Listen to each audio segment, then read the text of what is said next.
Energy leaders are facing a new reality. The classic buy versus build software debate is no longer enough.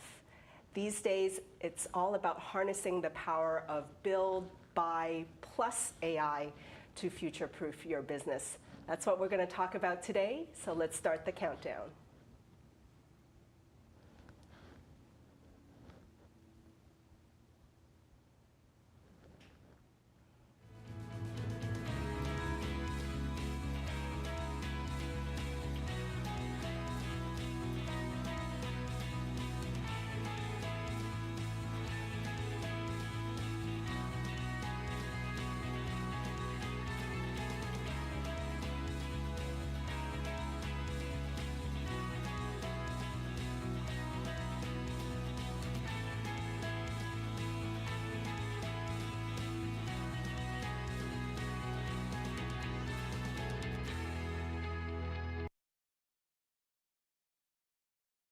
My name is Fanny Dunnigan, and I'm the host.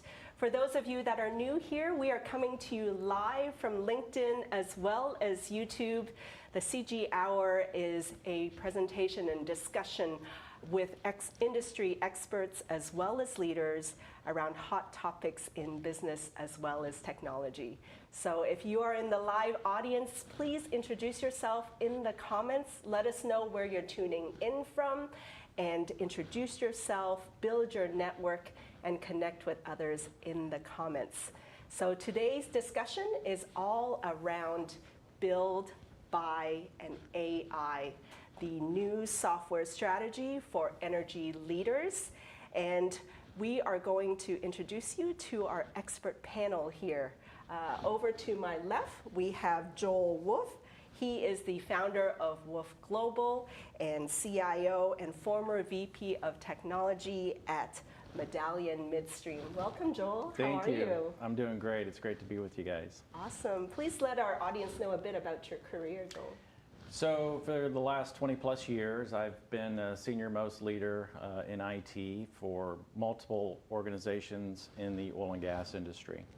The past few years, I've mainly focused in the midstream sector, where I've overseen information and operational technology, as well as cybersecurity.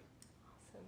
And then currently, as through Wolf Global, I'm helping C-suite executives with their strategy around IT and business in general, as well as CIO and CISO services. Wonderful. We're going to get a great business perspective from your side, Joel. Thank you. And over here on my right, I have Nate Richards, CEO of Enerex. Nate, welcome to the show. Thanks. Great to be here.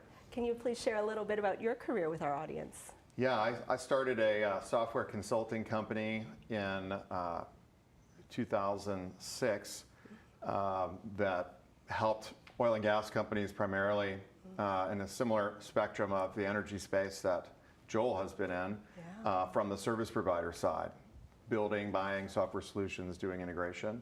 And then later in my career, now I run a product company, so I've kind of moved to the product side of the software world, providing a sales enablement platform for the retail energy space.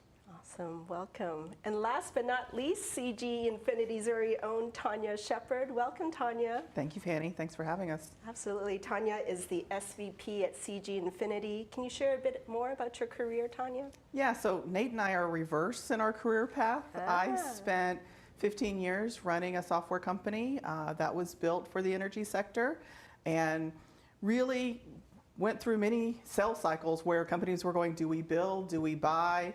And having to debate that with them.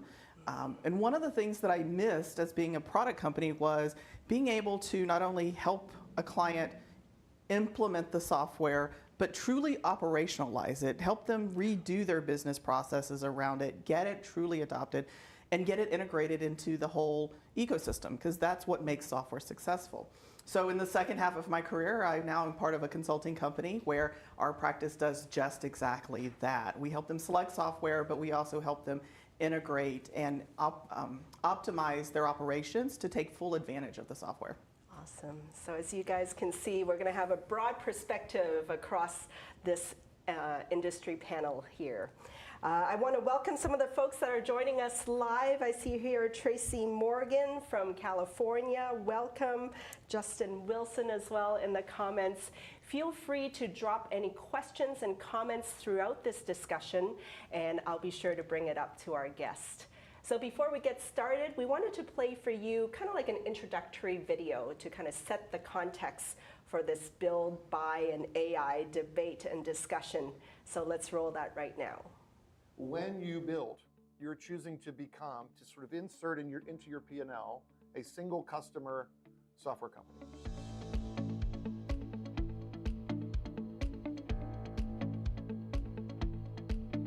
To me, the framework is mission critical versus non-mission critical. Okay. Right? Does it differentiate you in the market to have your own IP on a thing, whatever that thing is? Yeah. Is your market so complex that the only way is to really build it yourself? Sometimes that happens. We see that in gas, very complex Sure. industrial gas all the time. Sure. Or yes, you might have the expertise, but your time is actually better spent, even though it's mission critical. Maybe it's not market differentiating, and maybe the best thing is to go to an NRX or one of your competitors and say, "What do you got?" Yeah, because I don't want to devote all my enterprise resources to building this. So I thought I would kind of share. That's my lens. I thought I would open it up and see if you disagree, agree. I think those are great. I would add maybe two things. One is time to market. If you're building, you're starting with a blank sheet of paper in the coding world. You're in the corporate world, you're starting with HR recruiting or, assessing consulting partners, doing a deal with CG Infinity to kind of how's this going to get staffed, what's my timeline, budget, et cetera. And so you look at, okay, when would I even get to MVP in a real user's hands doing something good for my business versus a buy option, generally is going to be a faster time to market. And I'm sure there are implementations we can all look at that nightmares wound on for years, Yes. never got live. Right. And it's not always, sometimes the vendor's fault, sometimes the customer's fault. So, right? Yeah. No, not pointing any fingers No. there Political. either. Yeah, some shared responsibility.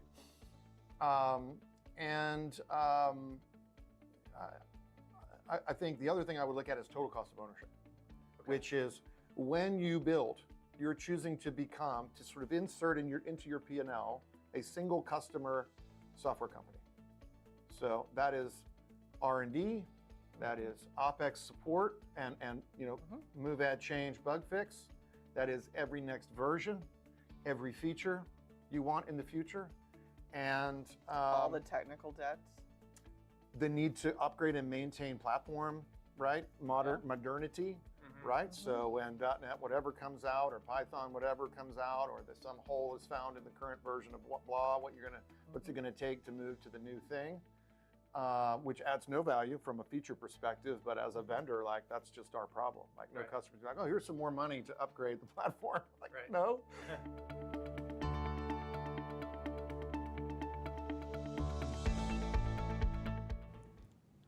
If you're just dropping in, you're watching the CG Hour. Today's topic is all around build, buy, and AI, your software strategy for energy leaders. And thank you for those joining us in the feed. I see Guillermo from Bedford, Texas.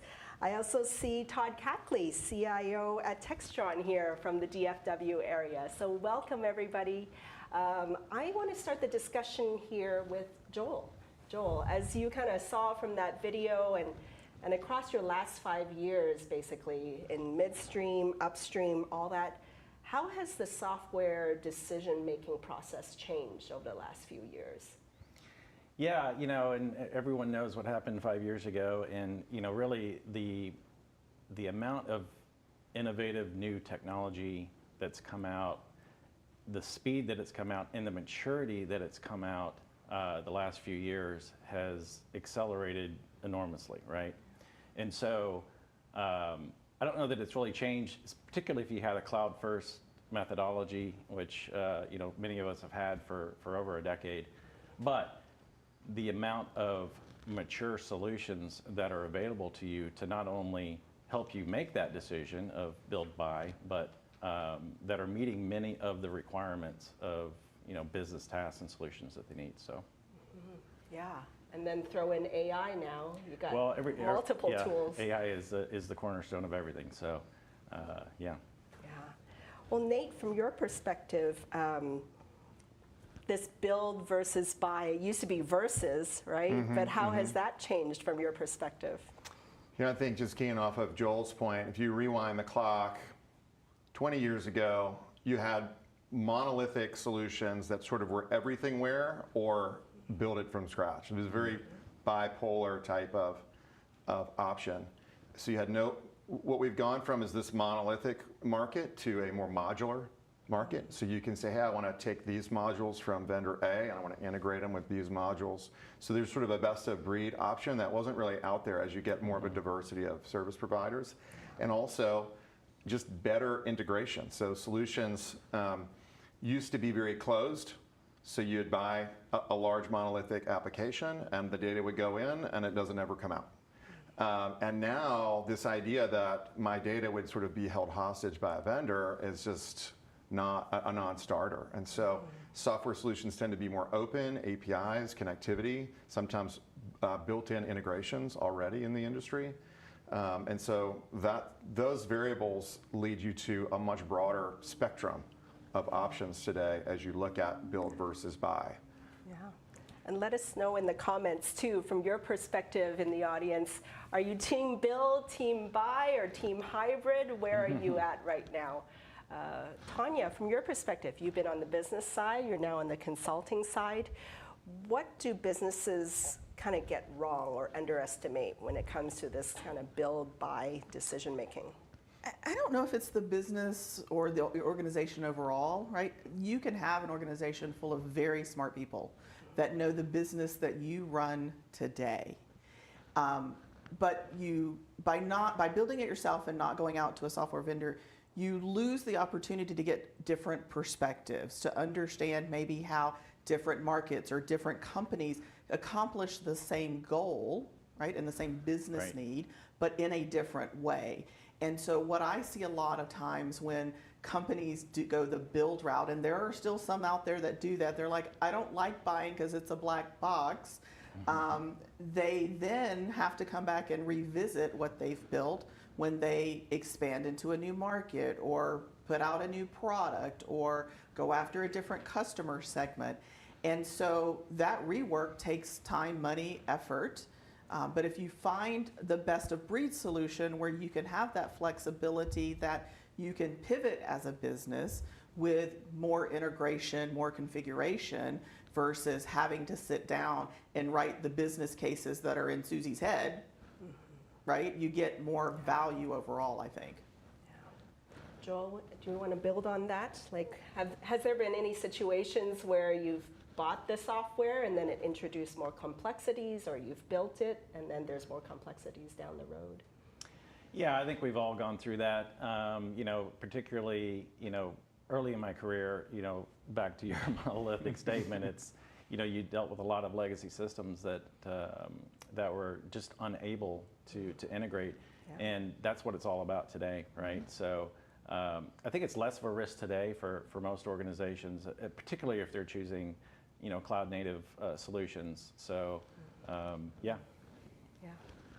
Nate, as you kind of work with different clients, have you seen kind of that regret of one decision versus another, and how do you even fix that?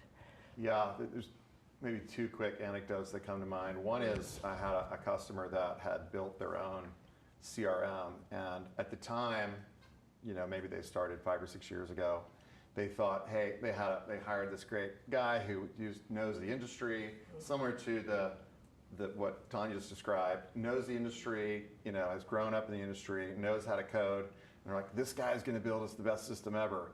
And guess what? That guy built them a system that worked great, and they loved it until that guy left. And so this is kind of another risk, which is, because you're not a software company, your job is not hiring and retaining software developers and maintaining that IP. Yeah. And so they kind of got stuck on this island where they tried to hire other people to work on it, but like the way some of the tools the guy used, they didn't know. And so also just the ability to manage someone when you're not in the software business who's building software, we don't really know what using, and I guess they told us it worked great and the buttons clicked. So, kind of getting stuck on this island and the ability to support that over the long haul with the changes in the business is kind of one kind of dead end type scenario. Yeah. Another one is thinking that, we went with this big name vendor that's like a well-known platform, and we got a great integrator who told us they could implement it for us in 6 months and do all of this stuff that we're currently doing with this spreadsheet and that thing, which sounds really great. But it kind of can turn into another build option as well, because you find out that you're really developing software just within a platform. And so what you thought was a buy option can kind of start to look a lot more like a build and DIY option over the long haul, and has some of those worst of both worlds. You're committed to the platform, you've got a ton of IP tied up in it, and yet it limits your options to kind of come in with other solutions down the road. Great examples, thank you. Tanya, I mean, obviously budgeting comes into both these decisions, or all decisions, right? Are there certain decision-making factors that you use to guide clients on navigating that huge upfront cost so that they have a long-term value?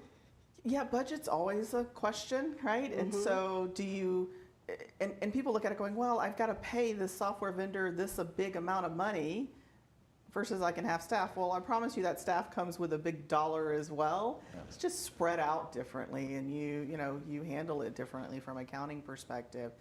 But the other part of it is Nate's right, the software you choose, the partners that you choose, are critical to the success of where you're at. And so you can buy great software, but select a crappy partner, and it's no different than buying crappy software and selecting a great partner. Yeah. And sometimes, right, you get a better result with crappy software and a great partner because they can help you work around all the issues. So it's not one or the other, it's a combination, and you want, as part of your decision making, not only look at what problem is this that I'm trying to solve with this decision, but how does that then interact with the rest of my ecosystem? Right. Because if you get something that doesn't play well with others, then you're stuck. You're still on a different island, right? It's still an island, though. Yeah, that's actually a very good point, and to Nate's point as well. We'll talk about platforms a lot today, but there's different types of platforms, and if you silo yourself in the wrong platform, you're just going to have more difficulty down the road. So, we talked about open source and APIs, and there are many platforms out there today that are providing that for you, and really, you got to think beyond the use case that you're dealing with today. You got to think across the organization and choose correctly.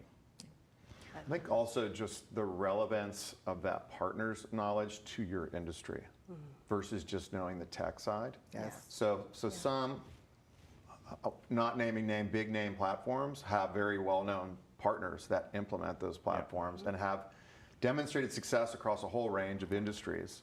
But when you connect with them, how well do they really know your area, right? Energy's this massive spectrum, right? From hydrocarbons all the way down to the electricity meter and all sorts of side routes, LNG, gas, right? All sorts of things along the way.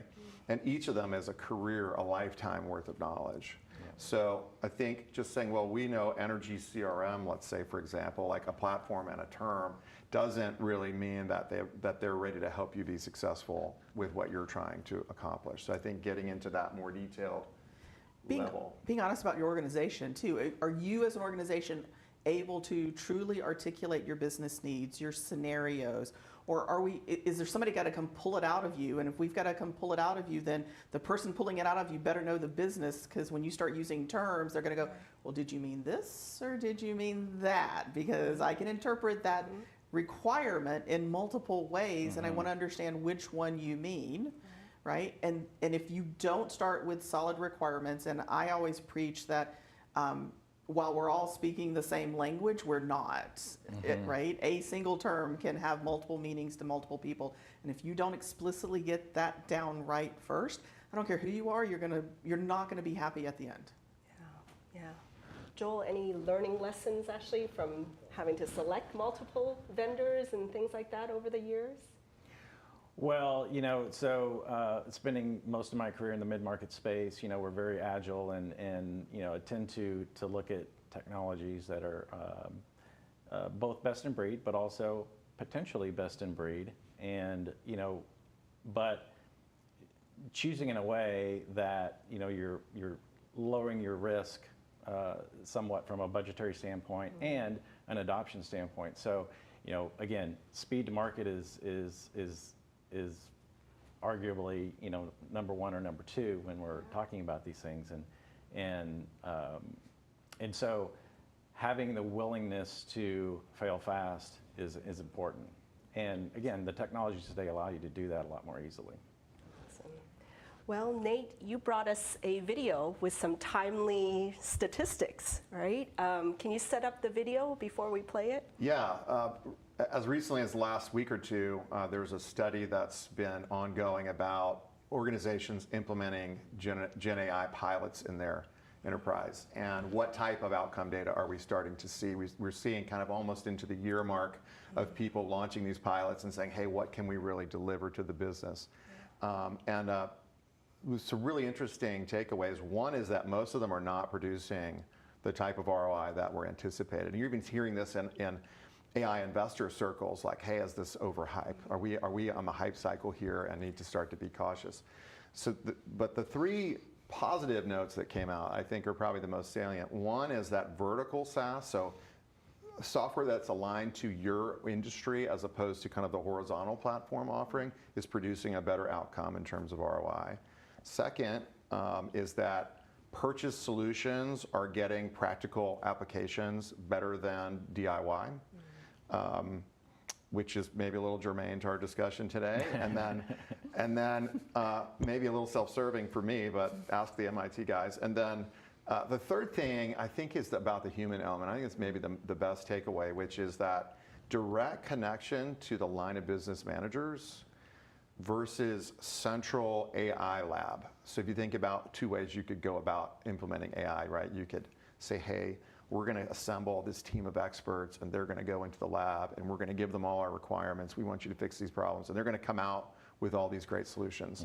That's the central AI lab versus, hey, we're going to park a couple of experts in these key departments. They're going to sit with the line of business. They're going to observe, learn, and then quickly iterate, right? Close to the business, close to the user.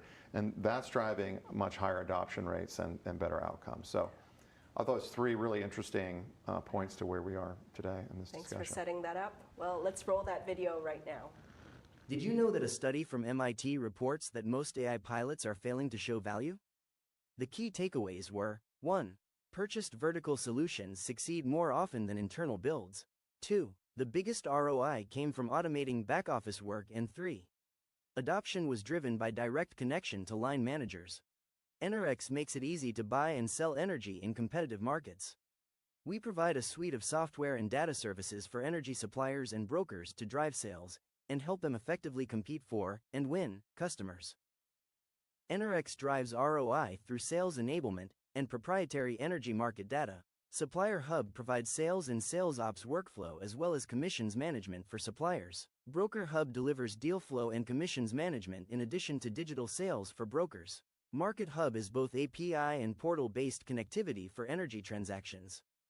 Finally, Data Hub is a market data portal for EnerX's proprietary license compliance, pricing, and competitiveness ranking data. When you partner with EnerX, we deliver off-the-shelf AI solutions for energy sales, automating the back-office work of sales support, and bring deep connection to brokers and suppliers. The result? EnerX powers 1 out of 8 commercial energy transactions in the U.S. market, for a total of over 70 terawatt-hours in deal flow per year. If you're looking to drive more sales, engage with brokers, or streamline your energy selling process, consider EnerX as a trusted solution provider. Connect with us today. Visit enerx.com for more information. As you can see, there's definitely more context there. And I want to give a shout out to some of our audience members here. Todd Cackley, CIO at Textron, he mentions the ROI challenge is more on the I than the R nowadays. Most companies over-invest in AI before understanding the value. So that's a key thing. Would you want to add up to that? Joel? Yeah, I think, well, in most of what you're seeing today is generative AI use cases, but some folks are trying to build their own models as well. But I think the challenge comes is that if you use the same siloed methodology when you're taking a new technology like AI, and your technology stack isn't future ready to consume that or to provide that integration, you're going to be challenged with it. For sure. Tanya, I want to come over to you because obviously before any of the AI talk, we have to talk about data and data cleansing, right? Garbage in, garbage out. I said right? that exact same statement to somebody yesterday. Garbage in and garbage out. Right? Expand on that, please. Yeah, so I deal with data every day with our clients, and bad data causes bad results. And so, but we have so much data now that how do you isolate and figure out where the bad data is and what the correct data is? And when you have desperate systems that aren't talking to each other, we've got a contracting system over here and a billing system over there, and oh, by the way, there's a human in between that's trying to get data between the two, you're going to have mistakes, and that's just the way it is. And so, I'm like, can we fix the in between first, and that will clean up the data? But every day, I'm like, I'm not allowed to look at data anymore because I always find problems, and then the project to go fix it. Yeah. But it's hard to capture your arms around, and sometimes they're so nuanced that you don't know it's bad data, but then people are starting to believe the results of the data, which to me is just as harmful, right? Or more so if you're going to make decisions off of bad data, which is, AI can go in and round it all up and provide you with a story, but is that story correct? And unfortunately, a lot of times I see people just going, well, here's what it told me versus does it make sense? Can I do a gut check on it, right? It's the same thing when you hear something crazy off of AI, you're going, no, the sky's not purple, right? You can feed it bad data and it will give you bad results. And so knowing when to and how to validate the data that you're getting out is really important. 100%.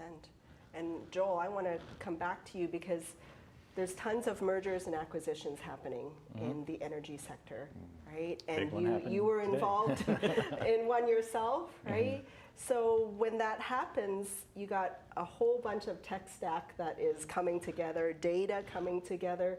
Any learning lessons that you can share with our audience around how to navigate all that? Yeah, I mean, just to piggyback off what Tanya's talking about, it really comes down to the data. And so you could have two energy companies that are almost exactly the same business in the same sector, everything else, but they could run their business completely different.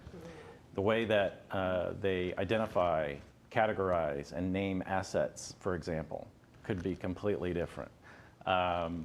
The way, and here's another key point is that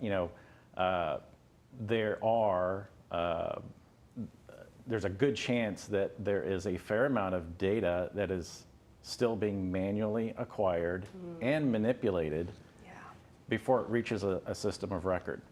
And so you have to fully understand that and plan accordingly. Secret Excel sheets. That's right. That's owned by one person. Oh, they're not so secret. Nate, would you like to build on top of that, what Tanya and Joel said? I think a lot of organizations, especially with this AI thing, and kind of going off our guest comment, which is that the problems with the eye, too much eye, and then expecting this massive return, right? I think a little bit of, it'd be like having a car you've had for a while, and your gym clothes are in the back, and you're like, my car smells, I need to get a new car. So you go get some new high-tech car, and you throw your gym clothes in the back, and you're like, wow, this car smells too. Now I have proof that it's the car. The car is the problem, right? And so the gym clothes are your messy data, right? It doesn't matter. You can put it in a souped up high-tech package, but the data quality just comes out, and now you're just getting more certain about bad conclusions. I think there's a Seinfeld episode in there. That's true. The smelly car. Yeah, it's a great one. I love it. And I think that the need to organizations underestimate something Joel said I wanted to highlight, which is that is their current tech stack prepared to be sort of AI friendly? You might say, well, we have databases. Well, but Gen AI has a very limited amount of space to store things. And so just saying, well, we'll just stick our database in AI, like that's not how it works. And you have to be very clever about getting the information where the AI can work with it. And so that becomes kind of the new challenge now. So it's not just we have data, we have clean data, but do we have it in a way that's kind of compatible with the way that Gen AI needs to consume it? And that becomes a whole new investment project. Yeah. Tanya, from your perspective, building on that, right? What are some things to consider when it comes to data strategy and data governance? Oh, if we could all start over and start with clean data, that'd be great, and automation. Yeah. But I had a client not too long ago talk about we need to replace our systems. And I said, well, okay, so let's think about, as you're doing that, can we develop a single source of truth for data that everybody feeds off of?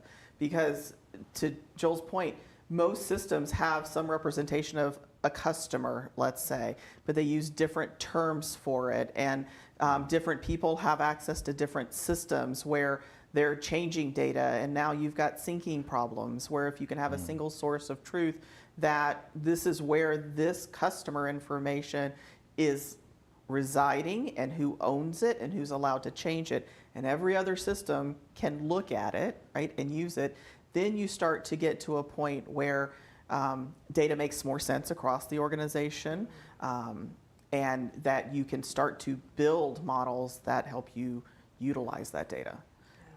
But it's very hard to do when you're now kind of company that's 5 years old and you've got all the processes running, and holy crap, how do we get to the point that we can centralize? It's, you know, and then people go into data warehousing projects and all of these other projects, and they don't start with the basics of let's just map the data.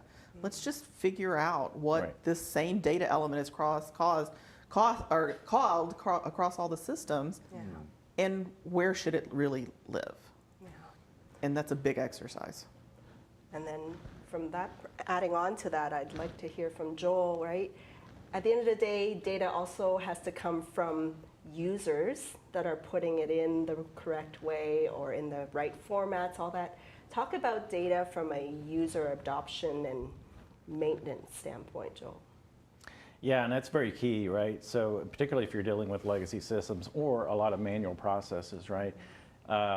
Shifting the workloads to your knowledge worker to be responsible for data integrity and quality is not an easy task. But there has to be ownership across the board. And depending on where it resides in the organization, the only way that you'll get real adoption is if all of your stakeholders throughout the chain understand the ultimate outcome. So it's order to cash, right? And how the tasks that they're doing on a daily basis, what do they mean down the chain? And once you start to educate folks in that process, when they see a hiccup in the process, they know where to go. They go, well, I'm going to go 2 rungs down, or I'm going to go 1 rung up, and I'm going to fix this now instead of at the quarterly business meeting. Most organizations, though, have employees that know how to do their tasks. Yes. And that's all they know how to do. They don't understand how data gets to them and what the downstream to them looks like, or what they're impacting when they get it wrong. And so we go in and ask questions, okay, going, well, why are you doing this? Well, I don't know, because somebody told me to do it. What happens if you don't do it? I don't know. Somebody told me to do it. And so yeah, it's getting that education. And when you're doing that constant hiring and you've got turnover. It's got to be a big part of your data strategy. Yeah. Well, and it's also just got to be organizationally part of how you live as an organization. It's got to be that important. Culture of that stewardship at the data level. I think organizations tend to reward people for production, like volume of work completed, as opposed to quality of work completed, because there's an underappreciation generally of what role downstream these little ripples in the data start to create. You know, at a retailer, if you quote one thing and then contract for something else and then enroll something else and bill something else, the materiality of that, because you can have 1,000 of those things out there and then realize, while we've been underbilling millions of dollars for years, you can't go back to those customers and collect that most times. I've been in data migration projects where just for a single month for one contract, it was a miss of $50,000. Or for one customer for a year, it was $1 million.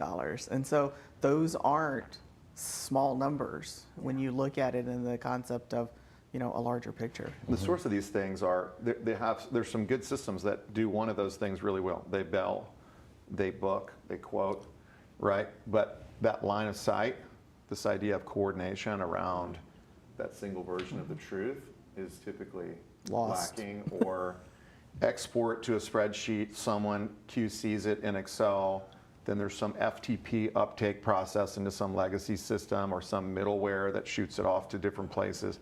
No one person really looking across, right? Looking at their piece in the chain.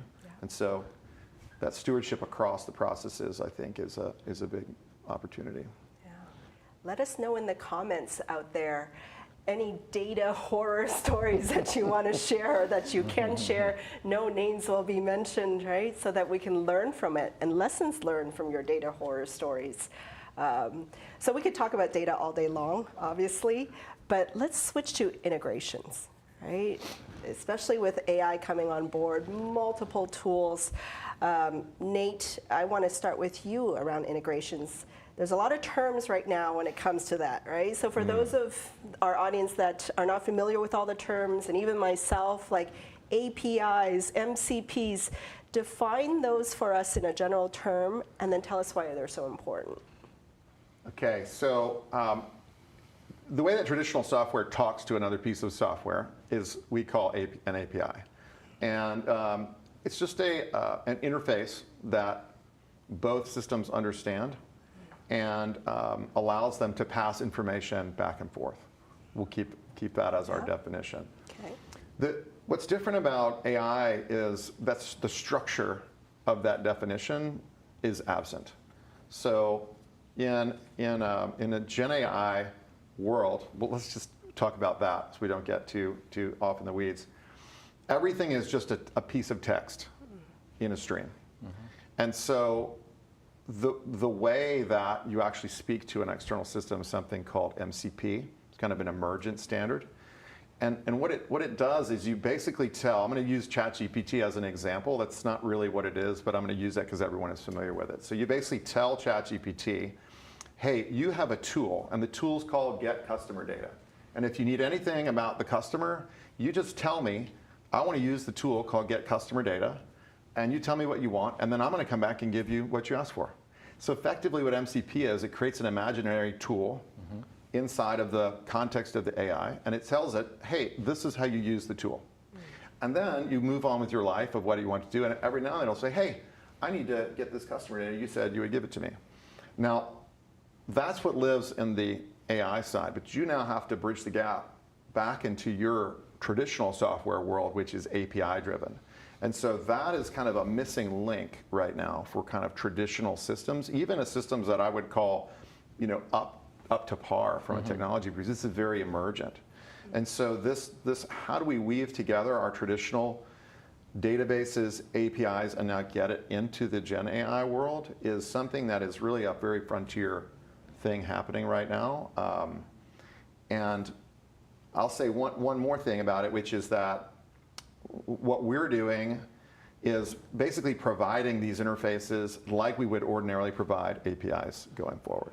So we're saying, hey, if you want to talk to your data in our systems, all you have to do is link to this from your ChatGPT. It doesn't have to come through us. So we see that as kind of an interesting hybrid where customers can own their IP. They can build out their own prompts and things in their tool of choice, right? But still have access to the data and functionality inside of a vendor system. So just one model that we think is kind of providing some of that build feel with a buy kind of option to it. Yeah, and as we've been discussing here and even in our previous discussions, right, it's not so much build versus buy anymore. It's almost buy to build. And we have a video to expand on that a little further. Let's roll that now.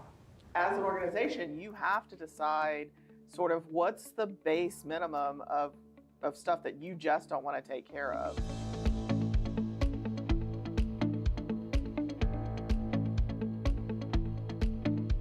So buy and customize is another one. Yeah, okay. So there's like a continuum also. There is. I think 20 years ago, you really had build from scratch or get SAP, like Oracle or some like monolithic, all-in-one ERP-ish, and it probably wasn't tailored to your industry, and like all of that was on you. Mhm. And then it's evolved to like we have platforms like Salesforce, where you get like a piece with some sort of generic objects, and then you're like, okay, it doesn't know what a meter is. Okay, let me start coding up a meter object. Okay, it doesn't know what usage is. Okay, let me code that up, right? And you're kind of building inside of a platform. So that actually segues into something you and I were talking about a few days ago around your view as build to buy. Mm-hmm. So can you just dive into that a little bit? What do you mean by Or that? buy to build. Buy to build. Sorry, Yeah. Buy to build. So I think that, like you said, right, there's multiple platforms out there now that give you, and quite frankly, they come in tiers of how much functionality they give you and relatively how much then you're going to pay for it, right? And so as an organization, you have to decide sort of what's the base minimum of stuff that you just don't want to take care of, like EDI, or right, what's the common stuff that you want this system that you're going to get to have in it in order to take care of the standards and the updates that you don't want to have to be apprised of.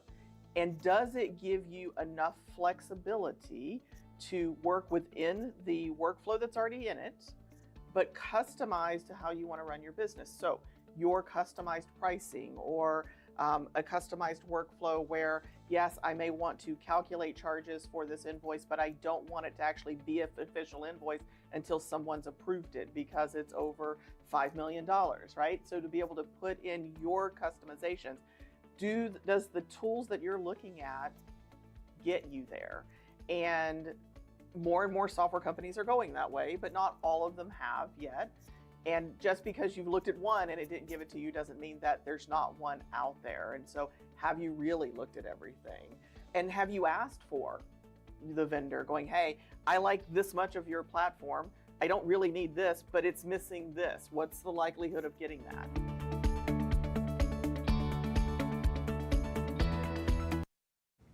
As you can see, there's a whole plethora of options there. I want to call attention to a comment we got from the audience from Nick. He works in cybersecurity, and he's seen time and time again the tools and vendors that organizations buy to bring that software, but then it sits on the shelf and it's not integrated. So millions and millions of dollars wasted there. But as we look towards the future, right, of the next 3 years even, I'm not even going to go to 5, or maybe even just the next year, right? Wow, Like, yeah. because it's moving so fast. So hard to see.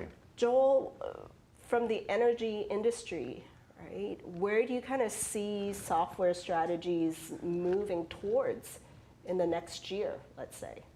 Well, I think we've been talking about it. I think we'll see organizations to continue to adopt cloud-centric platforms to help them transform their business.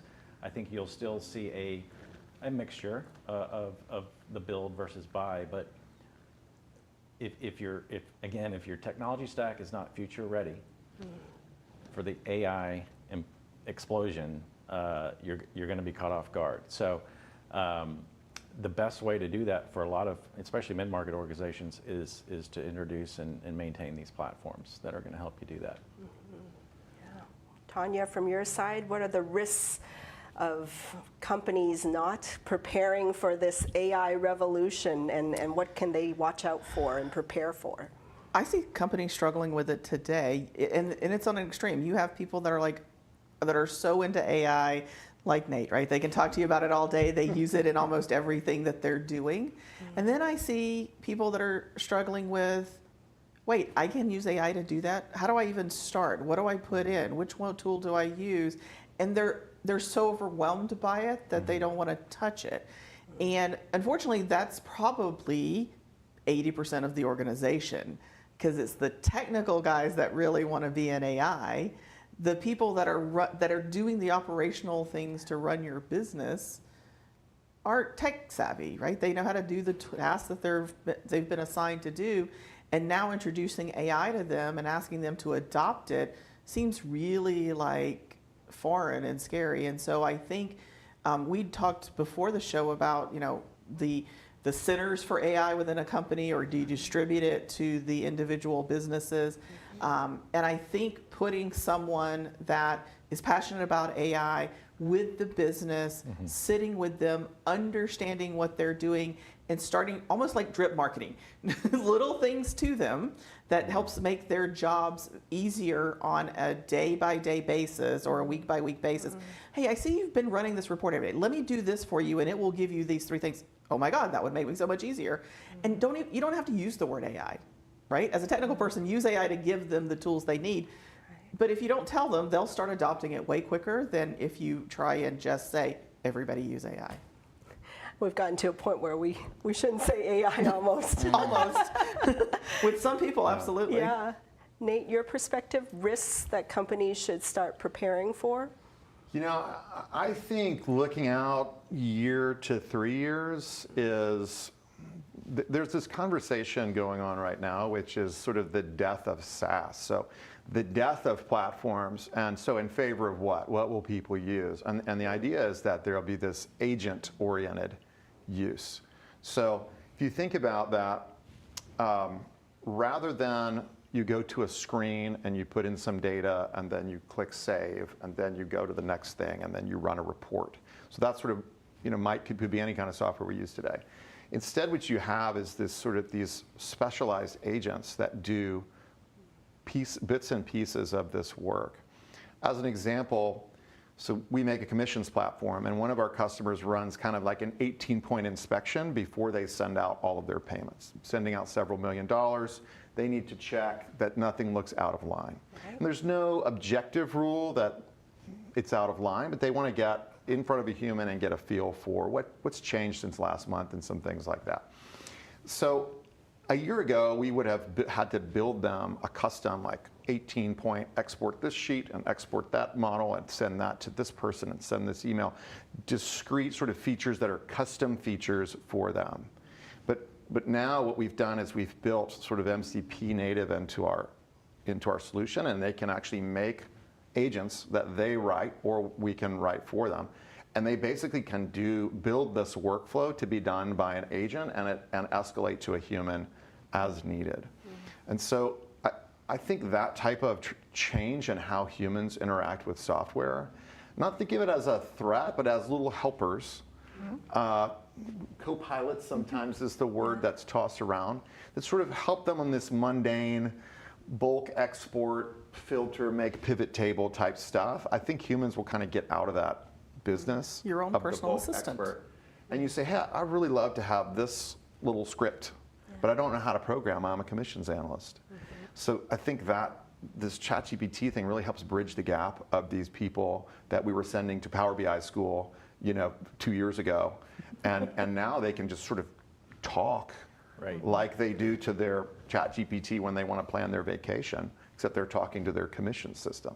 So I see that type of thing on the horizon as a real tangible transformation coming. Yeah, and that's what we're seeing in a lot of the software development now, and SaaS solutions as well, is introducing their agents. They don't really call them that, but that's kind of what they're doing, right? So they're helping transactionally, they're helping the employee do the work, but they're also helping with that data integrity as well. Joel, I'm curious from a business perspective, right? Because you're in front of users all the time. Are cultures of the organization and mindsets of the people ready for these kind of AI agents and to be their co-pilots? What do you think the user readiness is for agents? I think it's low right now, and for asking the questions of how do you get up to speed and not fall behind. That's really the crux of it, right? So not only do organizations need to be doing right now to dedicate resources to this effort, but they need to be committed to increasing the AI fluency of the entire organization, because it's not going to just be the technologists that are going to do the traditional utility compute, and I'm going to get you a network, and I'm going to get you a laptop, and so forth and so on. every single person in the organization is going to not only interact with it, but have an influence on how it's used. Unfortunately, I also think it's generational in adoption, right? You're going to have, I think, the Gen Zs, even the millennials are going to be quicker at adopting it than people my age, right? Now, there will be some exceptions, but you'll have some that will just can't get there. Or maybe don't want to, that crazy AI stuff that, you know, they're gonna take over the world. There's a trust factor too, right? Right Yeah. now, you know, if you got in really early to this idea of hallucination being a regular occurrence and telling you something that just completely Yeah, it became falsified. jaded, right? Right, you're like, well, I can never trust this thing called AI again. And you know, I think we're seeing ways to start to cordon off those hallucinations from certain types of problems, as well as certain types of problems that are very prone to that, like questions of fact versus summarization. AI is really good at that, highly accurate. Like, here's a whole bunch of data, just give me the thesis. What does it mean? Versus, you know, has this ever happened? Right? That question is very prone. So there's some education, I think, around people of like understanding right tool, right job for AI versus just like, this is the stick and I'm just going to whack everything, you know, with the same stick. I think there's still some learning curve and some trust that needs to be built from the AI community that we can protect users from these types of downside risks. I want to stay on that a little further, like AI literacy at the organizational level, right? And open to any of you to reply. Any tactical tips that you would have for people on how to build a culture of AI literacy, or training tips or upskilling tips? So within our organization, we've been doing almost tech talks and providing examples of, here's how I've used it in my project. Because I think that the more use cases individuals see, the more they go, oh, I never thought about using it for that. And I think it's just getting exposure and seeing success with it as well, and also talking about lessons learned. And so part of what we're trying to share are best practices in how to structure a prompt when you're doing prompt engineering. You know, putting in that I want you to play this role, or here's the here's the assumptions I need you to make, or here's the audience, or here's the criteria, or here's the guardrails that I'm going to put around your answer, become very important. But if you've never been exposed to that, you have no idea that you need to put those things in. And it's that education level that becomes very important. Yeah, and there are some organizations today that are doing that. So similar to, you know, HR training, cybersecurity training, there's mandatory AI fluency training that's being introduced, and I think you're going to see a whole lot more of that because again, you know, it's going to matter to everybody. We took one senior, so I would say senior versus junior when you first start, in terms of pick any, doesn't have to be a developer, any role. I would start senior, putting Senior these level, tools you in, mean? versus like, hey, here's someone new. They won't have a closed mind, and they'll be the great person to bring these ideas. The problem is they just don't know enough, really, one, to hit high ROI type use cases, and two, like what would be relevant outside of their bubble. And then also the ability to recognize something that's not right, where they're going down a rabbit trail. This is not going to be productive. Senior person knows all of those things, and you get just a huge multiplier on that person. And then what else they did, we took one senior developer from all 7 of our product teams. They meet weekly for 90 minutes on almost like an out-of-band sprint out of our product development lifecycle, building only AI features, and they're not allowed to get any other tasks in their product teams. They still sit in their product teams, so they still have connectivity, but we sort of cordoned off some resources to say, hey, we're going to be intentional about doing this. And the cross-pollination we've gotten from that, because those little lessons like must versus should language in prompts. You can't say you should never do this, because should means usually not, ought to, must means never. So those little subtleties, even we have some non-native English speakers that struggle to get there because it is so subtle in the way that you write those prompts. So all that type of learning, having it live in kind of a community of practice without going full central lab. Right. Right, where these Yes. people are in Yeah. the back and they'll come out with Yeah. the great solution in 6 months. Yeah. Yeah. You know, it's, Joel, you mentioned like we have to make it matter to the person, right? And I think of my mother. I know we're talking about energy here. Great one. She reached out to me and she said, help me get on ChatGPT so it can help me look at my medical labs, right? that's a great and one. she's 74 great years use old, case. right? That's awesome.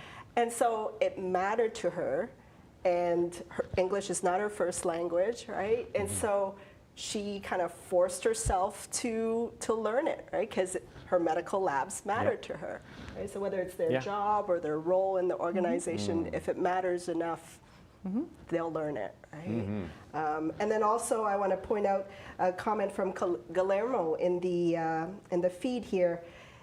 He also mentions adoption will be driven by a company's leadership as well, right? So it's not just the mindset of the employees, the mindset of the leaders. If the C-suite doesn't drive adoption, then it will just be patchwork inside the organization. I mean, we still see organizations that limit the tools Yeah. that resources can use for AI, and that obviously then will squash adoption. And I get there's a balance between protecting your data, but there's also there's ways to do it, right, and still get to being modern in your technology. That's right. Okay, Joel, final words for our audience when it comes to build, buy, and AI? Well, they all go together, obviously. No, I mean, again, you need to think about your technology stack and is it future ready? So every single solution that's brought up, every business case, you need to think through it properly of not only what am I solving today, but what am I building for tomorrow? Build for that future. Nate? I truly believe in an industry, we talked about M&A, where we have a consolidation pressure. There's no more comfortable middle. You're either innovating or you're not going to survive. Ooh, I like so AI is a natural path, and being kind of mid-market, you've got resources, but you've still got agility, right? As opposed to bureaucracy, we need IT to vet this tool for 18 months before we can put one license on the ground. You know, you can move quickly, maybe take a little bit more risk, but you can navigate that. I think there's just a huge advantage in embracing it fully. And then you really have to go and ask yourself those same questions you asked 2 years ago, but now with a fresh mindset. Is this the right solution? Are we right on the path? Does this align with where we want to be as a business in 3 years? What do we see it like to work here? And we have the right tools in our people's hands. It's a great point. In fact, I would say even sooner than that, right? Because it's changing so fast. Yeah. I love that there's no comfortable middle. Yeah. And that, Nate, you're just full of these one-liners. And then think of data, messy data, as your smelly gym shorts. Okay. That's going to stick in my mind I'm going to leave now, you with Nate. that. Remember. To the next car. So to get My that, car does not smell, for the record. and Tanya, last but not least, your final takeaways for our audience. Technology's great. It's only as good as the people, the data, and the processes you put around it. And so an organization has to be smart about the choices they make. Yeah. And they're never easy. And sometimes you don't get it right the first time. But that's okay. You got to keep moving forward. Yeah. Well, thank you, Tanya. Thank you, Nate. Thank you, Joel. Absolutely. Thank you for all of you out there in the audience for contributing your questions and your comments and your insights. I want all of you to also note that on October 22nd, that will be our next CG Hour. And on that show, we're going to talk all about how to accelerate your AI journey from the data, process, and people side. So please stay tuned, save that date. Thank you to everyone here. And just a reminder to call out our sponsor here, CG Infinity, where their slogan is all about people first, driven to transform.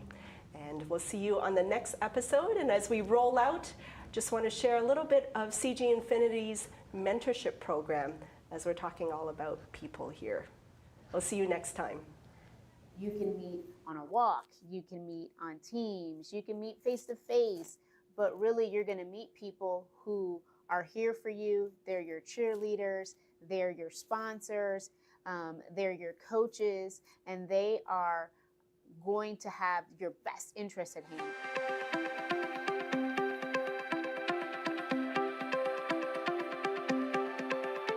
I think with giving feedback, you know, if it's, you know, constructive or you know, or positive feedback, it always has to come from a perspective of caring. When there is feedback that may be perceived as negative or hard to hear, I always like to make sure that we focus on the path forward. Especially with the sandwich technique. I Yes. think we all know what I'm talking about. So I know like each person prefers getting feedback different ways. It's easier to just talk it out, get feedback, and if you incorporate it seriously in your professional life, it helps you manage your folks. Everybody has a perspective.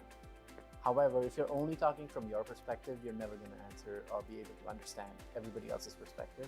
I think we're all afraid to say, I don't know, or, ooh, that quite didn't work out. And having, you know, this relationship so that we could talk it out and work through it was immensely helpful.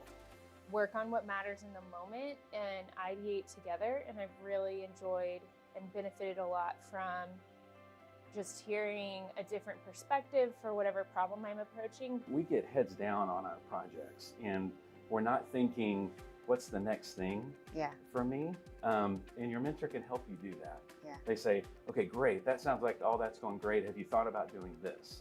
We all get upset, but like the most important soft skill I've learned is kind of just controlling my emotions and kind of looking at it. Just give it 30 seconds, give it a minute, and just wait for your emotions to dry out. But it was actually you in a conversation that told me, is it the message, the messenger, or the delivery? Open door policy has helped me so much, especially with talking to people and business people. So I grew up having a mentoring program in every company I've been at. So I'm a firm believer in the mentoring